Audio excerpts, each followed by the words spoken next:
Welcome back to the channel. So your controller's got some problems with its analog sticks and you just can't stand it anymore. They're badly drifting or non-responsive and it just has to be fixed. So let's jump into the whole process of replacing an analog stick on an original Xbox S controller and a Duke controller too. Start by removing the 6 accessible and 1 hidden screw on the back to crack open the housing.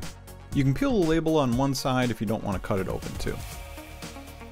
This is a controller I bought from a larger lot that's pretty dirty, and hopefully yours isn't as bad as this one. Regardless if it is or isn't, I would highly recommend doing some cleaning on it first.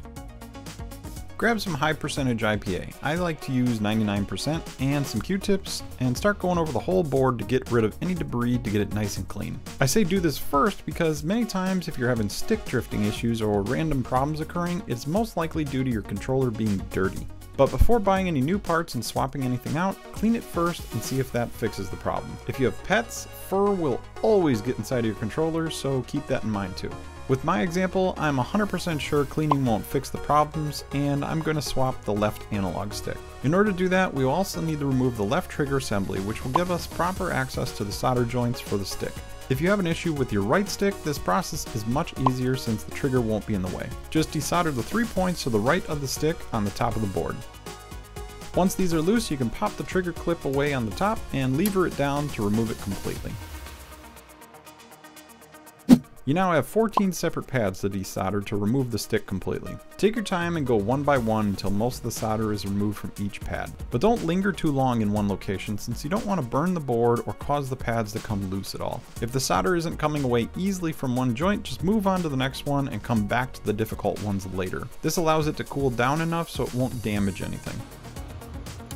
Then gently clean the surfaces and the pads to remove all the excess flux from the area. I say gently because if you have a lifted solder pad somewhere, this won't damage it further, or worse, remove it from the board completely. Before I install this one, let me take a brief moment to show you these close up and to explain why to use specifically this part for replacements. ALPS was the original manufacturer of the analog sticks for the S and Duke controllers. You can literally purchase hundreds of replacements online right now, but you want to look for something that is going to be as close to the original as possible. A majority of the replacements available online are cheap knockoffs that don't feel the same as the original versions when installed. As such, I picked up these green versions made by ALPS as well, directly from XYAB. Now in making this video, I had a really hard time finding a link to an affordable version of these ALPS made parts that were in small quantities. I will do some additional searching to see if I can find a seller that offers these at a good price, and will include them in the description once I do. But back to the install. Slide the new stick into position and make sure it is fully seated against the circuit board. Then fill in 1 or 2 of the larger legs and check to make sure it is still in the proper fully seated position. If it isn't, make some adjustments now by reheating your joints.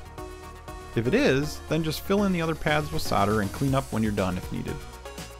Reinstall the trigger assembly next by first snapping it back in place. Then fill in the 3 pads with solder to finish it up. And you're basically done at this point. You just need to reassemble the housing and test it out.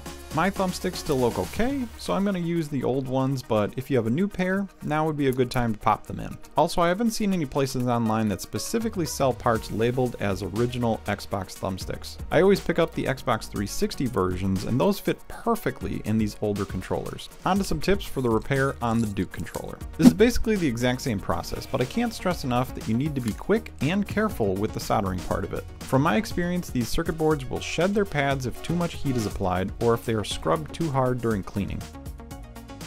Just like with the S controller, if you're having a hard time removing some of the solder from a pad, move on and come back after it's had a bit of time to cool. I've noticed this helps me while working. But even though I'm quickly going between the pads, some still get removed. Thankfully, these are from the 2 spots that don't matter since they are not connected to any other areas of the board. I still like to keep these pads though, and when I reinstall the new stick, I'll use them to hold it in place. Once I'm done soldering the rest of the pads, I come back to these and hold them in place with the tweezers while I add solder to the ends of the posts.